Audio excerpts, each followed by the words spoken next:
My crackhead friend, Willa, she been clean for 2 months. Hey, And that's motivation right there.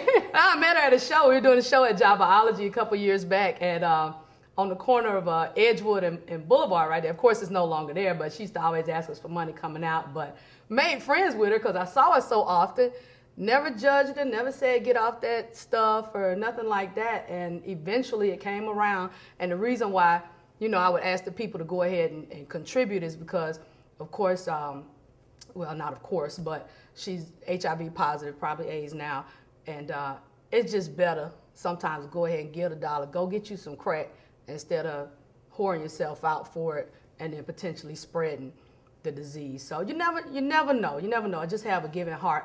But yeah, Willa's clean. Well, hey. 2 months. She called me and she sound clean. So that's buzz number one. That's kudos. If you're trying to get off that mess, hey, you got your time. You know what I'm saying? Don't fear failure. Exactly. Tips for Tasha. Buzz number two, which is gonna bring me around to something. Obama, just succinctly, his, you know, the waterboarding and the potential prosecution for the people who participate in all the war crimes people, basically. Okay. He said, you know, let's move forward, let the past be the past. Now they're bringing it up to prosecute folks in the Bush administration and those military officers who were doing the waterboarding. And he's like, nah, let's keep it in the past. And now he's had to juxtapose himself. And he came out a day later with, okay, potentially we could move forward with this. And he opened up his mouth and he said, even down to the lawyers and the staff who wrote the memos, which when he said that, opened up a world of stuff. Basically, at that point when he said it, it opened up to where they could go as high as Cheney with this. And so it's kind of, where does it stop? Which brings me into something kind of important. That's just not Obama's MO, to say one thing one day and then something the opposite the next day. You gotta do what you're supposed to be doing. And I call that, you know better, Obama. And you know better, Tasha, and I know better. We know better for ourselves, but we get influenced sometimes, and we come down under what we perceive as great pressure from others, but you know better. This the buzz, number three, and I'm going to wrap this in for you like this. Okay. I'm turning 31 on May 9th. What?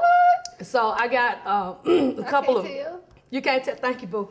We got a couple of weeks to go on that. It's going to be a huge party on the May the 6th at the location. So we're going to have a band and a lot of guests, a lot of musical guests. I'll be there. I know. It's going to be a party. It's going to be incredible. Don't be coming there expecting to do poetry because we just going to party. We're going to hear like a couple of poems. We just going to kick it. Nonetheless, I'm approaching 31. And when I hit 30, I was like, okay, I got a lot of things to accomplish at 31. I'm still bartending. My money is okay, but I'm not on TV yet. I don't have my restaurant yet. You know, I don't have health insurance. What is this? I'm almost 31.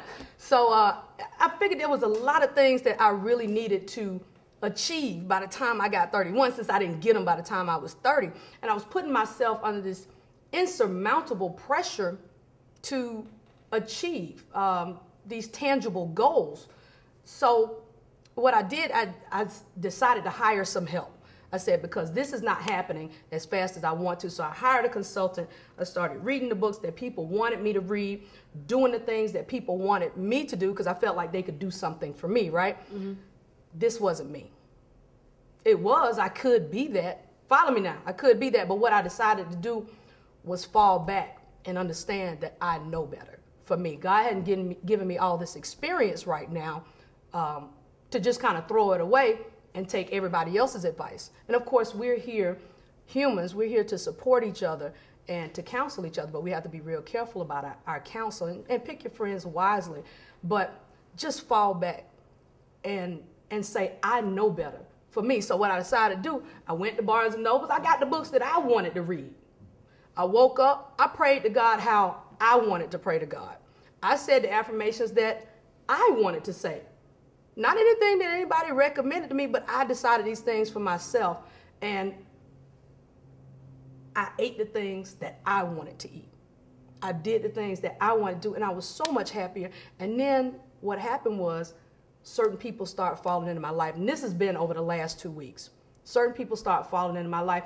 And what God did for me was he gave me everything that I wanted, a heck of a lot that I needed and didn't know I needed. And then he wrapped it up in a pretty package for me because he understands that I enjoy the aesthetics in life. You know, and then I got several calls in a matter of 2 weeks about, Syria, can you come do this show? How much? Normally people just say, come do the show, how much you gonna charge at the door so we can get half? And you know I don't like charging at the door. People are calling me, asking me, and you know I'm having a dilemma like, oh, should I drop this bartending gig and pick up this bartending gig? And I had a dream. God brought me a dream.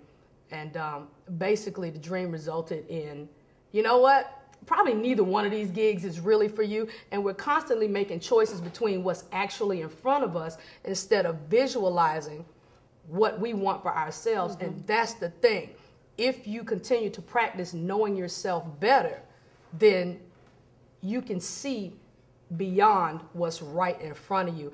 And this is my lesson for 31, and I appreciate being able to share it with you guys. I mean, I went and got my eyebrows. Let me show y'all my eyebrows. I went and got my eyebrows done the other day, and I told this helper, I said, clean me up. Do not arch me. Now, I was in the Kroger. I normally go up in Norcross somewhere to a place that I know.